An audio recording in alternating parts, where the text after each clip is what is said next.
Welcome to Auction version 4, the event management software tool from Auction Systems. In this video, in the Documents playlist, I will show you how to create gift certificates, placards, and tent cards. You may receive a donated item that is really a service. The donor may be a person or business that does not have their own gift certificates, or a donor may donate something that will need to be picked up by the winning bidder at another location at a later date. You may need to create a gift certificate in auction for items like this. This is a classic gift certificate created using auction. It includes the short description or catalog title of the item. It can include an image of the item or the logo of the donor. This certificate also has a full item description, the donor and donor contact information, a general disclaimer informing the winner that they must contact the donor directly, the item number of the item, and the name of the licensed organization. Placards are often used for visual interest on auction tables.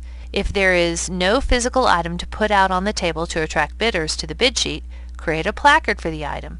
Placards often need frames or small easels so that the placard can be displayed attractively on the table. This is an example of a very simple placard. It has the item short description or catalog title, the donor, the item number, and the name of the licensed organization. For more visual interest, you can include an item image or a donor image, as well as the full item description on placards. Tent cards are similar to placards. The difference is that tent cards can be folded in half to form a tent. If you don't have any easels or frames for placards, use tent cards and print on cardstock so the card can stand on its own. You may also add images and full item descriptions to tent cards.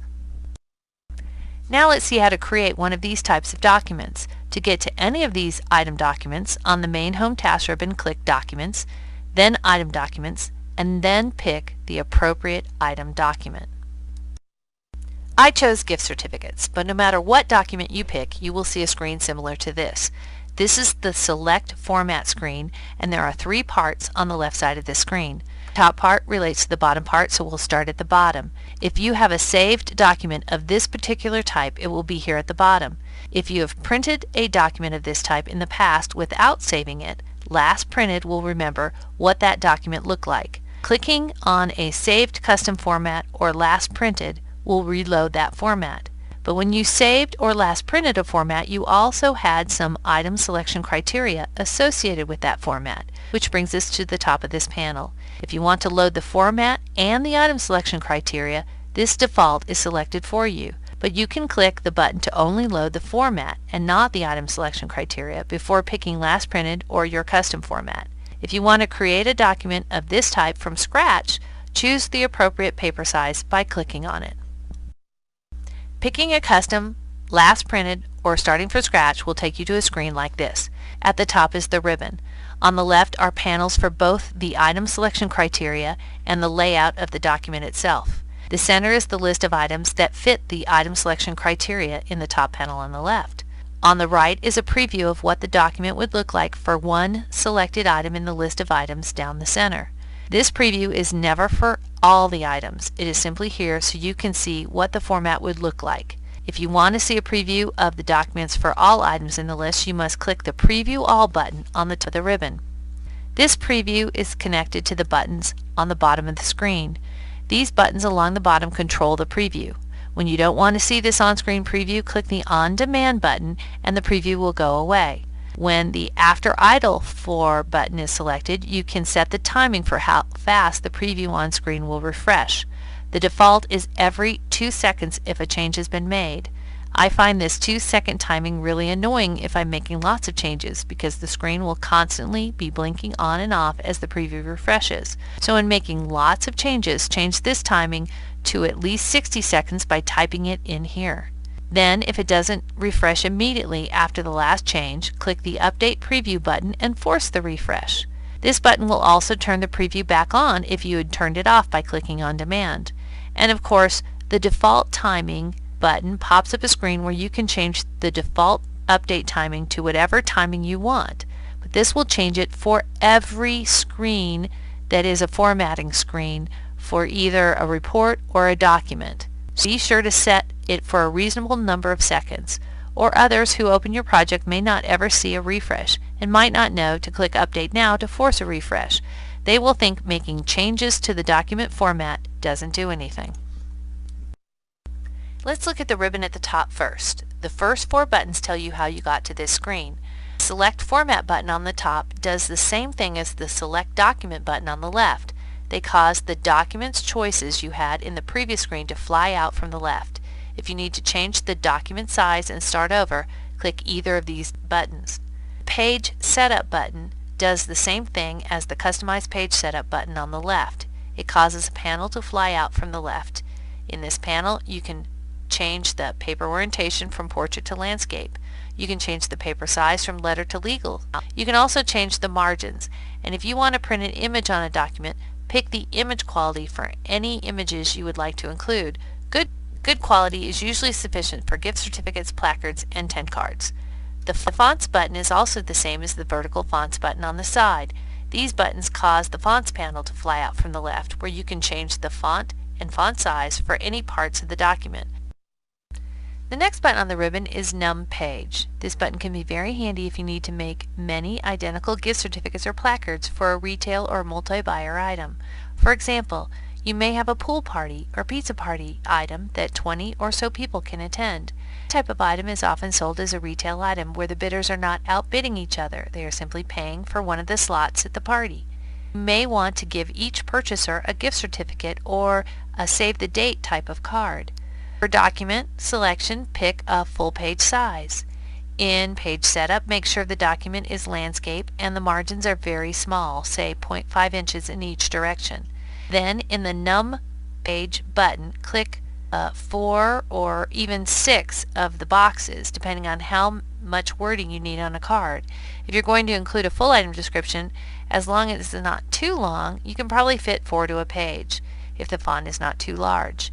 If you're only going to include the short item description, if that description has the date and location, you may be able to fit 9 to a page. After printing, you can cut the paper to have individual save the date cards. The print section of the ribbon is next. If you need to print multiple copies of the document, put the number of copies in here. No collate means that if you are printing the same document for multiple items at once, every copy of the first item's document will come out before all the copies for the next item. Collate means that the document for each item will print once before the next set of documents for each item. Preview All will show you a preview of that document for every item in the list below. The preview will have left and right arrows that allow you to scroll through all the documents before printing.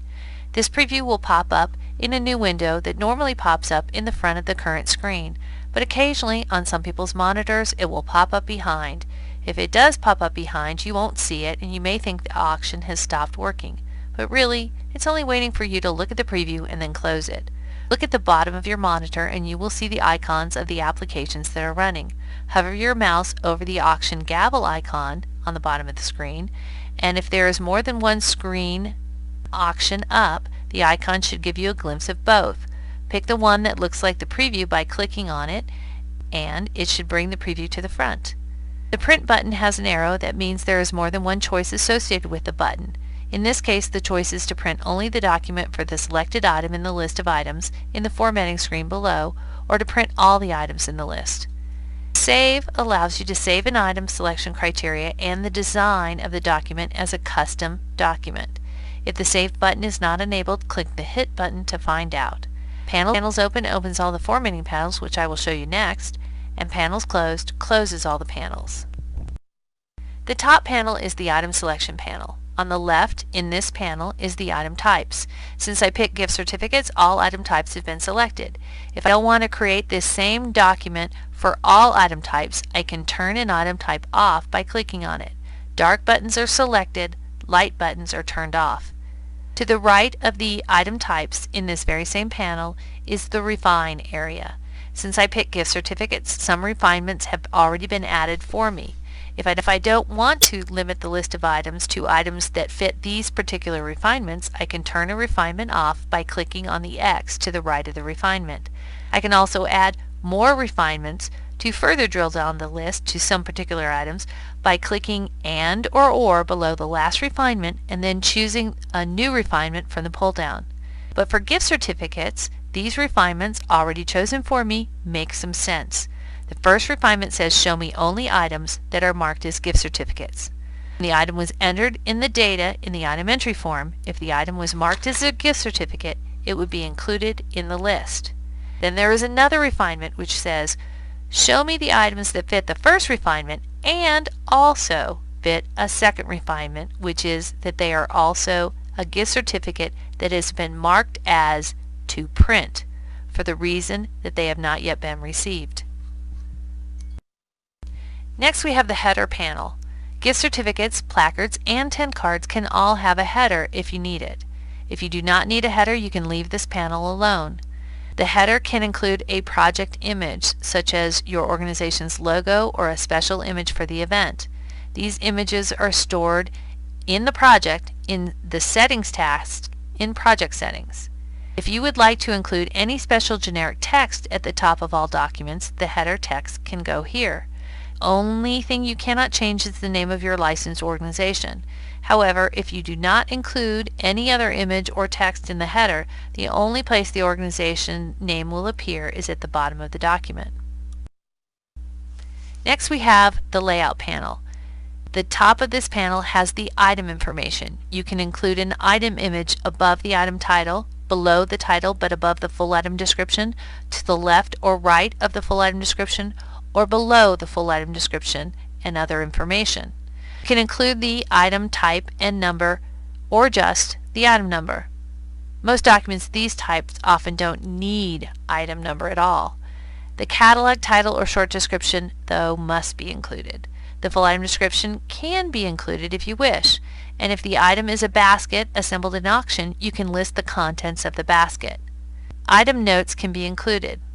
If this is a gift certificate and there are special instructions for redeeming this particular item that you did not include in the full item description, because the only person that really needs these instructions will be the actual winning bidder, put these instructions in the notes in the item entry form for the item itself. Then add the notes to the gift certificate by clicking on this button.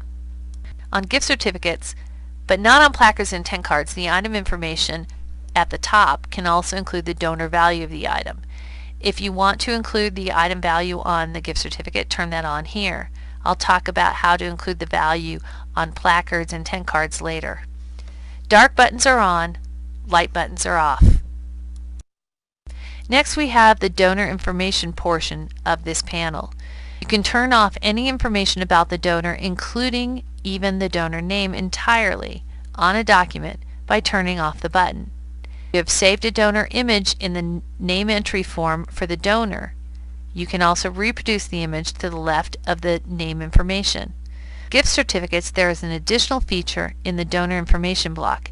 If you would like the donor to sign the gift certificate, you can include a donor signature line. On placards and tent cards, but not on gift certificates, additional item information such as item value, minimum bid, minimum raise, category, etc. can be added below the donor information. In gift certificates we have two additional panels.